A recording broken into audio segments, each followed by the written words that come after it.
Hello all, it's Ben here at Stafford Station Engage. I'm just doing the latest update, which as you can see is mainly the signals on the south part of the station. In addition, I have done some detailing of this section as well. So in the next segment I will just go through that part of the build, and then later in the video I'm going to reveal the next project.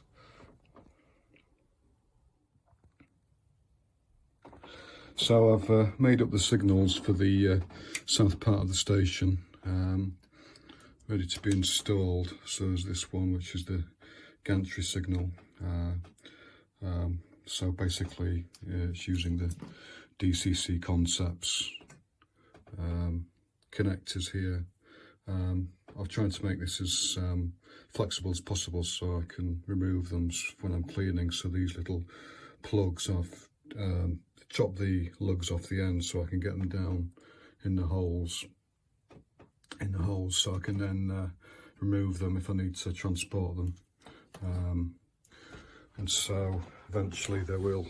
I've actually done the wiring already, so they go to the mimic board under here.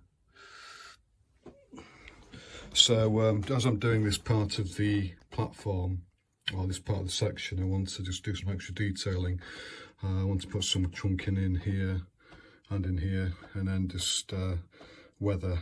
Well, basically I'll have to reballast some areas as well, and then maybe do some re-weathering as well. You know, the actual construction of the signals themselves I'm not going to go into in this video, but if you want to know how I made them, if you just look at my previous video on the north side signals there, I go into quite a lot of depth on how I actually constructed them and how I used the DCC concepts, mimic panel, and the ground signals, the 00 gauge ground signals, which I've kind of used for Engage. So in addition, I've also which I'll explain later in the video, I've actually extended the bottom of the bridge so it goes all the way to the end there. So what I'll need to do is I'll have to reballast this area here as well. So I'll just get on with that. So I just installed the cable trunking. Just put that one there, and then this one here, and then I'll just put the bridge on just to show you what it looks like with that.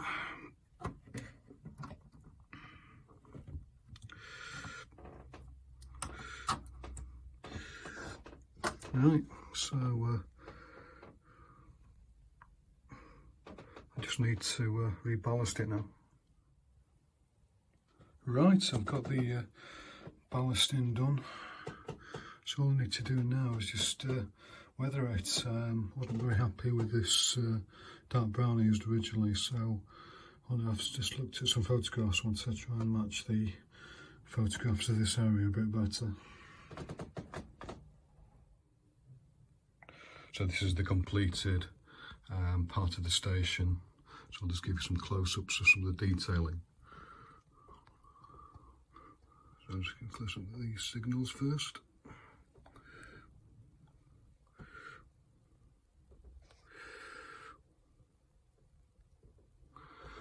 So in addition to weathering the track, I've actually put, and the cabling, I've actually put some extra stuff like this conduit here as well, which is, it looks like a railing, but it was actually a conduit, a wire conduit.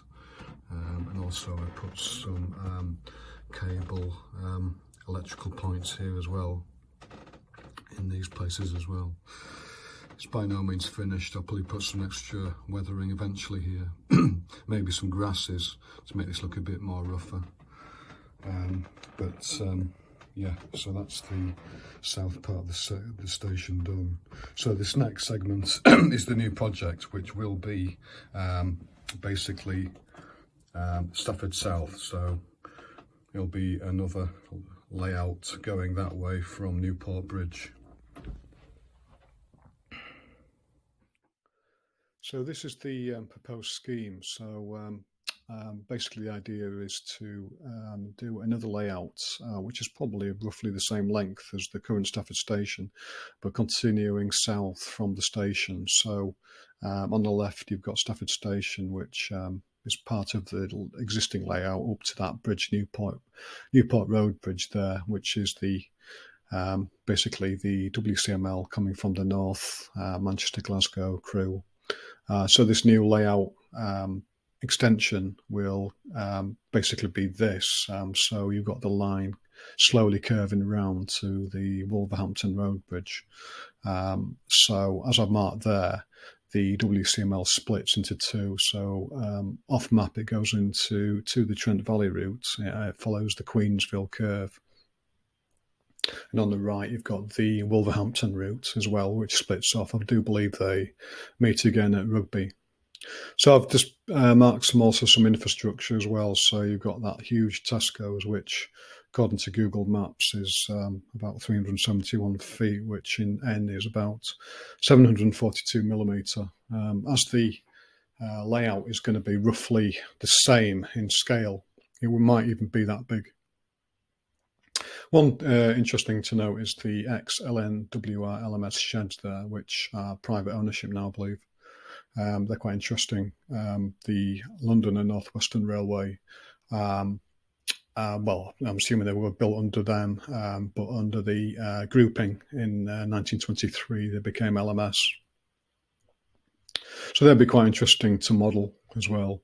On the south, you've noticed I've got the Network Rail buildings and infrastructure, which may be quite interesting to model as well. You've got a diesel depot on the left, a little green building on the left there, which I don't think is a diesel depot anymore because I can't see any track going into it. So yeah, that's the plan taken from Google Maps.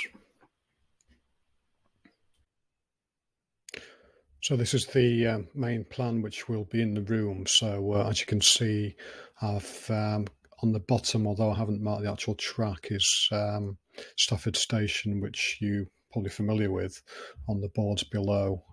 So if you follow that bit of the track that is shown, it follows right onto the right, and then it flows through to Stafford South. So as you've got a bit of in between on the left, you've got basically Newport Bridge twice in effect.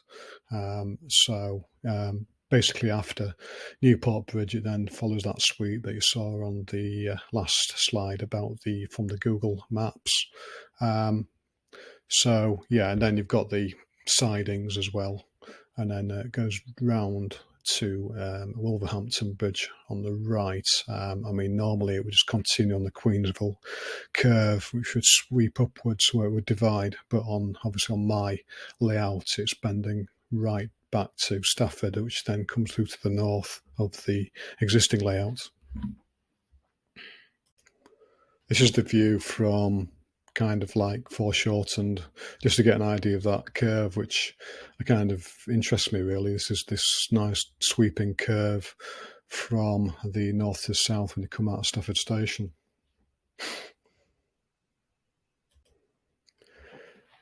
So this is the main, there's mainly two routes. So you've got the Trent Valley route and the Wolverhampton route coming out of Stafford South. So basically you've got an up and down on each.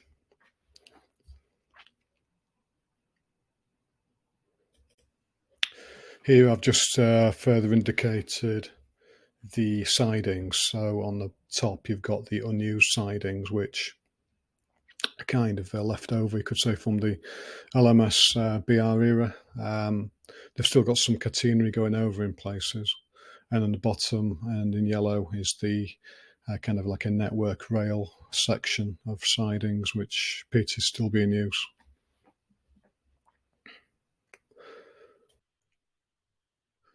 So these next four sort of slides will just be going into where I'm going to put the points, because it's important for the routing really, because you want a routing from the up and down lines of each of the Trent Valley route and the Wolverhampton route.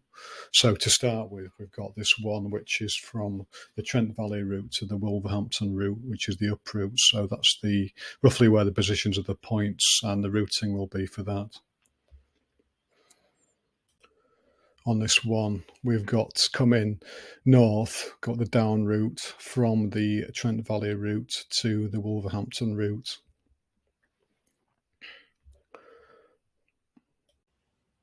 So this route is going from the Wolverhampton up route south onto the Trent Valley route. So that's where the points are there. And this one is going from the Wolverhampton route north on its down to the Trent Valley route.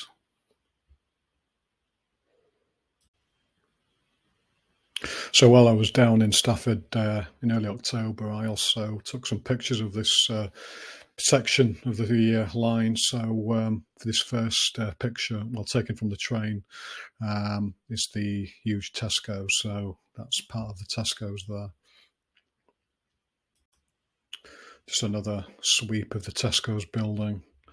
There.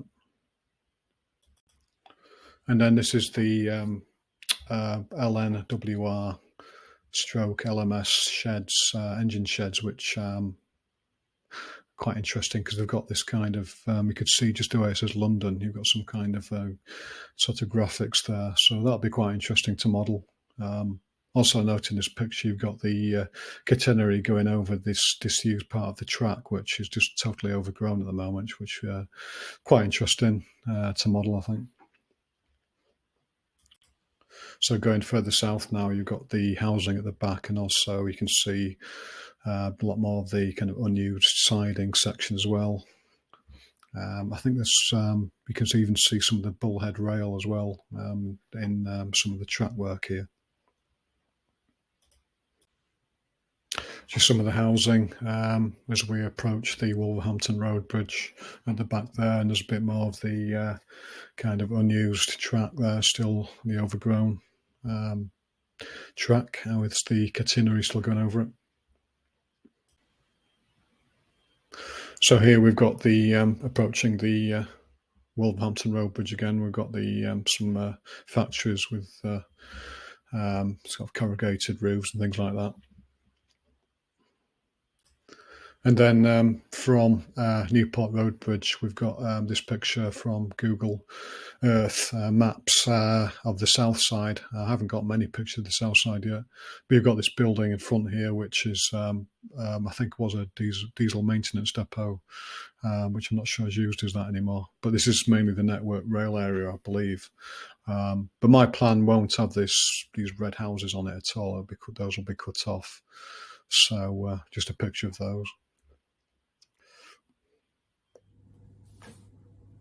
So this is Newport Road Bridge, and as you know, this bookends the south side of the current layout. With the new plan, which is the south of Stafford, which continues that way, I want to kind of temporarily use this bridge for the new layout as well.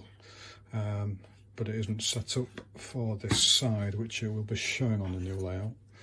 It's got these gaps in here. I mean, the reason this wasn't complete is because there was a curve that this would have fouled. So what I want to do is restore this section and also put fascias on these and these, and then put the brickwork on the top here as well, so I can then use it to for the bookend of the new layout. But what I'll obviously do is probably create another one of these for the new layout as well.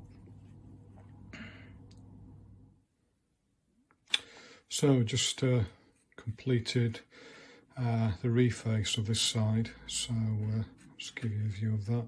So I've refaced the edges of these, this one, plus the ends there. I've also put a strip here and put some brick facing on here. What's quite nice about using this really thin plastic card, probably about, I don't know if it's 10 or 20 thousand, is you can bend it, so you can get that nice, if I just come out here, get a nice bend on it there. You can do the same with the brick as well. So you don't need to actually cut a curve on it, you can just actually bend it and glue it in, and the glue is usually firm enough to hold it in place. So All I need to do now is just get it painted up. So I've just painted up this side of Newport Road Bridge. Just give you a view of that.